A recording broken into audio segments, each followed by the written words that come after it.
আওয়ামী লীগ নিষিদ্ধের দাবিতে বিক্ষোভ মিছিল করেছেন রাজশাহী বিশ্ববিদ্যালয়ের সাধারণ শিক্ষার্থীরা। শনিবার বিকেলে বিশ্ববিদ্যালয়ের জোহা চত্বরে এই বিক্ষোভ মিছিল ও সমাবেশ অনুষ্ঠিত হয়।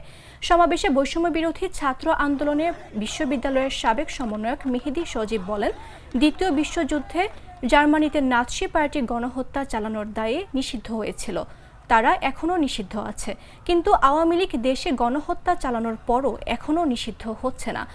যে আওয়ামী লীগের গায়ে শাপলা হত্যাকাণ্ড, পিলখানা হত্যাকাণ্ডের রক্ত লেগে আছে, সে আওয়ামী লীগ কোন স্বার্থ বাস্তবায়নে নিষিদ্ধ করা হচ্ছে না? দ্রুত গণহত্যাকারী আওয়ামী লীগকে নিষিদ্ধ করার দাবি করছি।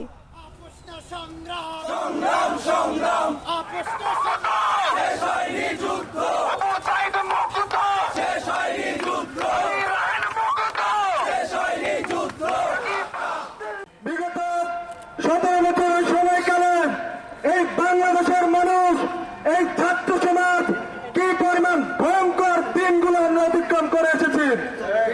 আমরা স্বৈরাচারের এই জাতাকলা পিষ্ট হতে হতে আমাদের ন্যূনতম মানবাধিকারটুকু আমরা ভোগ করতে ব্যর্থ হয়েছি।